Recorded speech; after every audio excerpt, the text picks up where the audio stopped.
Hello everyone, The Action Productions here, and once again this video was not sponsored at all. Thor Love and Thunder. Now, a movie that was overhyped by many people, but unfortunately, it fell short. And, well, surprisingly, Bandai still decided to make figures of both Thor and Jane Foster, despite how the movie was received. And, well, yeah, this Thor does not have the best price. And for Jane Foster, I believe she goes around the same price as Thor. Let me see, Big Bag Toy Store. Yeah, around $83.99. So as you can see, these figures aren't exactly the most budget friendly, unfortunately. And this is a shame too, because well, from the outside I believe that this figure is good. Now looking at the box, you may see some damage, but that's because I bought it from a seller on eBay, which you could find more of those. But the box does seem to be in good condition, and all the accessories were included, so let's open it up. Yes, back at again with the Spider-Man mask.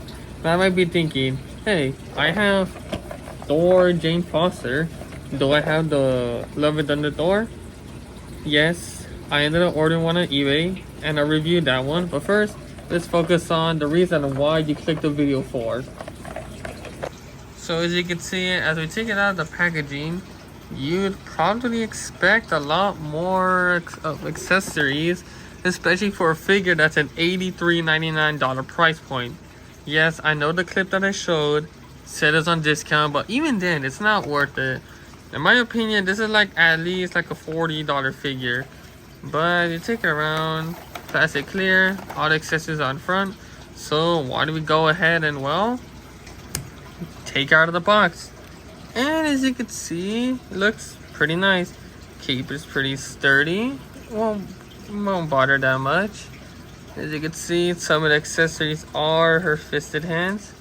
As you take a look at some of the paint, Bandai actually did a pretty good job to make sure it's accurate. And I actually do like the metallic gray as well as the black. And I think this is burgundy that they use. And take a look at the head sculpt. You can see that it kind of resembles Natalie Portman. Sure, it may not be the best, but at least when I look at this figure, I say, oh, look, Natalie Portman. As I take a look at the hair, very nice color, definitely painted.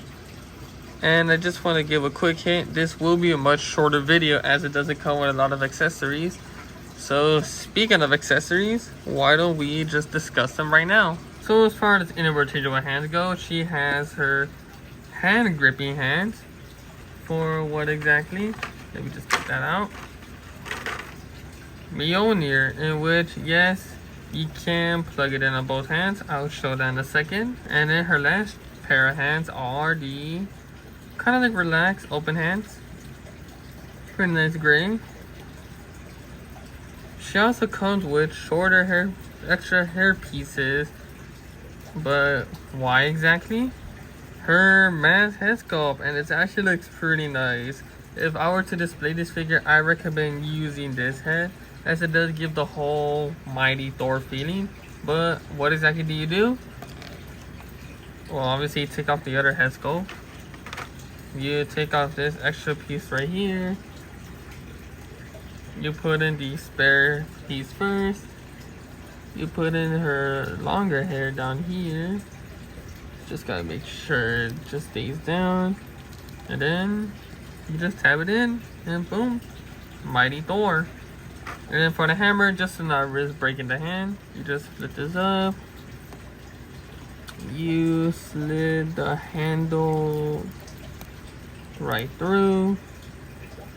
And then for the, oops, I went under my tripod.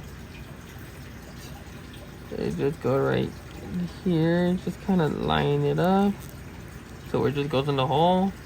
And yeah, yes, I know the grip sucks, but once you get it, it doesn't look that bad. As far as hammer starts to go, she comes with this piece right here where it splits up.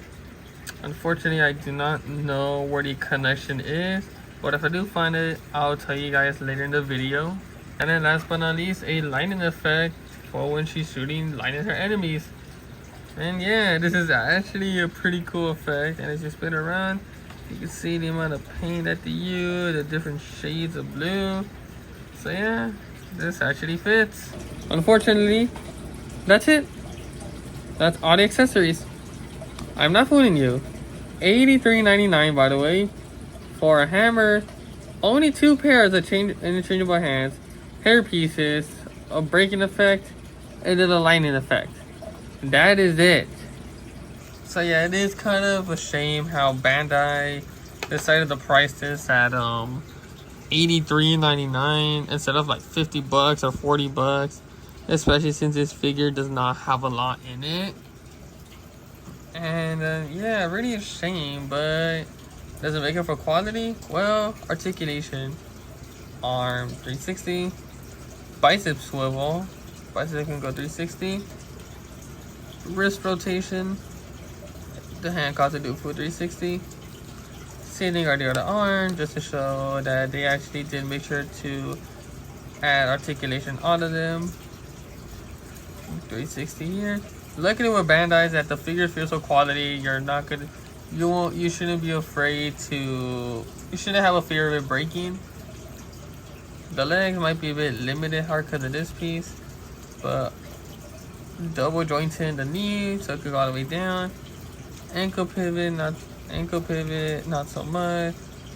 Foot, toe pivot, foot just stays like this unfortunately. Sitting for the other leg, kick out, down, back, same thing. Toe pivot. Jesus Christ. Okay, these legs feel very, very loose. Oh, no wonder why. This is contradicting my point that the quality figures. Luckily not a ball joint. Give me a second. Okay, so because of the skirt piece right here, it was hard to tab it in, but at least it's able to tab in and it didn't break completely. Because if it didn't break completely, I would have been pissed. But looking at the cave, there's a bit of cave. Try to set it up, it goes down. Side, goes back. Side, goes back. Does it open up? No. Just it like this. So yeah, that's about it for this figure, really. Yeah. So as I mentioned, or maybe mentioned previously in this video, it will be much shorter because there's not a lot to this. Now this makes the Green Goblin figure look like a masterpiece because at least you get a good amount of accessories per dollar. But here, it's just a shame of how Bandai prices their figures. And unfortunately, it's gonna be like that. Because, well, it's Bandai. Alright? Because these things, cheap it ain't. So as we wrap up this video right here, I truly think that this is a good figure for your collection. While I truly believe that Bandai can make really good figures, this one just misses the mark whenever it comes to the price point. Now, this figure may not be worth the $83.99 price point, but you can find it on discount or snag a cheap deal on Mercari or eBay. I recommend you get an offer or negotiate with the seller because I truly believe this figure is worth your collection at a lower price point. And if you're barely starting the collection or you have been starting the collection, then I recommend you pick this figure up. Overall, while this figure does have good articulation and amazing paint, I just can't quite just feel like some sort of shame or something for Bandai because they could have made something good. Instead, they just decided to give us whatever this was here for the price point that was first tagged. And well, because of that, I'm going to give this figure a 7.5 out of 10. Good figure, but it just could have been better, especially right here in the legs, where it just feels limited by it. And sure, you can put good poses, and it is my opinion, but let me know what you guys think in the comments down below. This has been David with The Action Productions, and we'll see you all in the next video. So yeah, this figure cheap? It is not. But please follow my advice, eBay or Mercari or OfferUp or any site that you know that will give cheap deals, because like I said, good figure, not worth the $18.99. So yeah. Also please like and subscribe, as it will help support the channel and help it grow. And like I said, see you guys next time. The next figure I'll review, it will either be an SH Figuarts that I already have or a Figuart that's on the way. So yeah, thank you everyone and peace.